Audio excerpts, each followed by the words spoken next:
Why should she be here?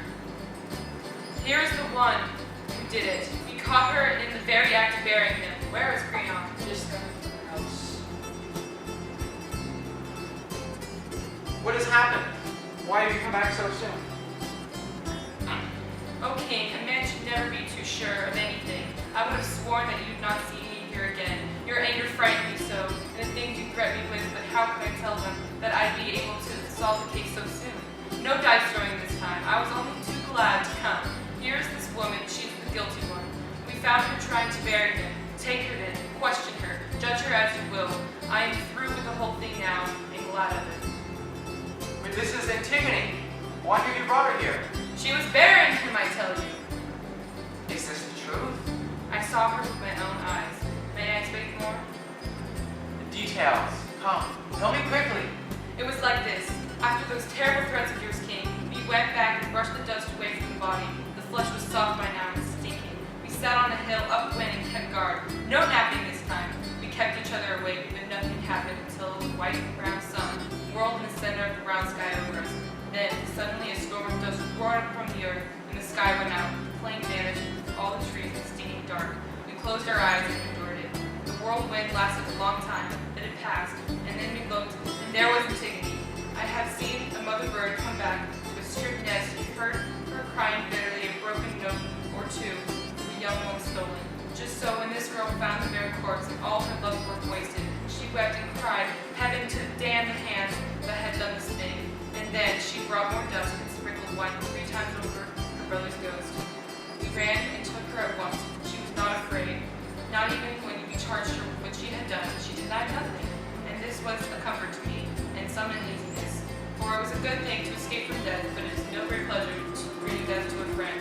Yet I always say, there is nothing more so comfortable as your own safe skin. And you, Antigone, you with your head hanging, do you confess this thing? I do. I deny nothing. You may go. Tell me very briefly, have you heard any proclamation touching this matter? It was public. Could I help but hear it? And yet you dare defy the law? I dared.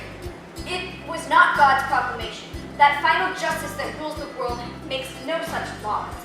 Your edict, King, was strong, but all your strength is weakness itself against the immortal, unrecorded laws of God. They are not merely now, they were and shall be operated forever.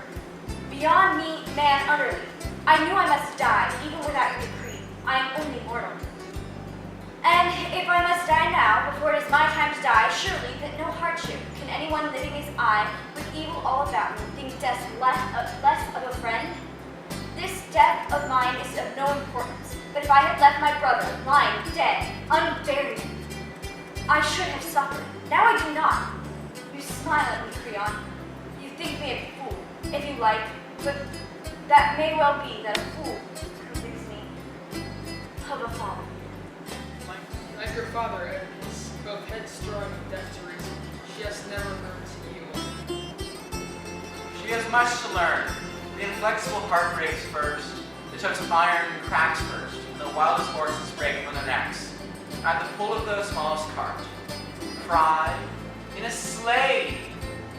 This girl is guilty of a double insolence, breaking the given laws and boasting of it. Who is the man here, she or I? If this crime goes unpunished, sister child or more than sister child, or closer yet in blood, she and her sister win bitter for the death. Go, some of you, arrest is meaning. I accuse her equally. Bring her. You will find her sniffling in this house where crimes kept in the dark cry for light, and the guardian brain shudders. But how much worse than this is brazen boasting of barefaced anarchy? Creon, what do you want more than my death? Nothing. That gives me everything. Then I beg you, kill me. This talking is great weariness. Your words are distasteful to me, and I'm sure that mine seem so to you. And yet they should not seem so. I should have praise and honor for what I have done. All these men here would praise me were their lips not frozen shut with fear of you. Ah, the good fortune of kings. Licensed to say and do whatever they please. You are alone in that opinion. No, they are with me, but they keep their tongues in leash. Maybe you are guilty and they are not. There is no guilt and reverence for the dead. But Diocles, was he not your brother too? My brother too. Did you insult his memory? The dead man would not say that I insulted. You would, for you honor a traitor as much as him. His own brother, traitor or not, an equal in blood. He made war in his country. Diocles defended it. Nevertheless, there are honors due all the dead. But not the same for the wicked as for the just. Ah, Creon, Creon. Which of us can say what the gods has deemed wicked? An enemy is an enemy, even dead. It is in my nature to join in love, not hate. Go then, join them. If you must have your love, find it in hell. But see, as many comes. Those tears are sister, the cloud that shadows her eyes, so rain down gentle sorrow. You too is meaning, snake in my ordered house, sucking my blood stealthily. And all the time I never knew that this was the two sisters aiming at taking my throne. Is meaning, do you confess your share in this crime or deny it? Answer me. Yes, if she will let me say so, I am guilty. No, Miss Meany, you have no right to say so. You would not help me, and I will not have you both. But now I know what she meant, and I'm here to join you to take my share of punishment. The dead man and the gods who rule the dead know whose act this was. Words are not friends. Do you refuse me, Antigone? I want to die with you. I too have a duty that I must discharge to the dead. You shall not lessen my death by sharing it. What do I care for life when you are dead? Ask Creon, you're always hanging on to your opinion. You were laughing at me. Why, Antigone? It is a joyless laughter, Miss Meany. But can I do nothing? Yes, save yourself. I shall not envy you. There are those who will praise you. I shall have honor too. But we are equally guilty. No more is me. You are alive, but I belong to death. Gentlemen, I beg you to observe these girls. One of them has now just lost her mind, the other, it seems, has never had a mind at all. Grief teaches the steadiest minds to waver. You certainly did. You assumed then guilt with the guilty. But how could I go on living without her? You are. She is already dead. But your own son's bride.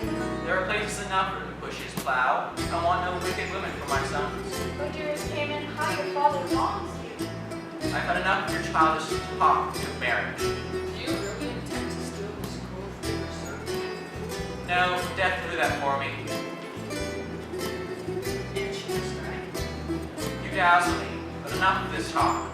You there, take them away, and guard them very well, for they are but women, and even brave men run when they see death coming.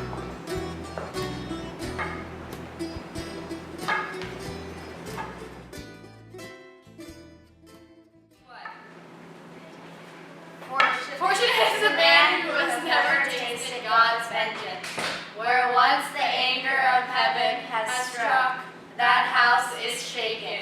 Forever, damnation rises behind each child like a wave cresting out of the black northeast. When the long darkness under sea roars up and bursts, drumming death upon the wind-whipped sand.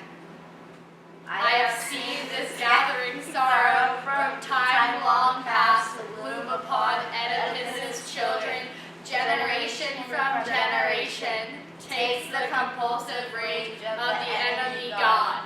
So lately this last flower of Oedipus's line drank the sunlight, but now a passionate word and a handful of dust have closed up all its beauty.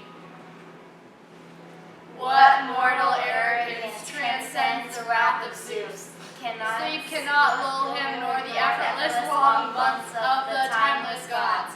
But he is young forever, and his house is the shining day of high Olympus. And that is and shall be, and all the past is his. No pride on earth is free of the curse of heaven. The strange dreams of men may bring them ghosts of joy, but as they drowse the waking making embers burn them. Or they Walk walk with with fixed fixed eyes as blind men walk. But the ancient wisdom speaks for our own time. Fate works most for woe, with folly's fairest show. Man's little pleasure is the spring of sorrow.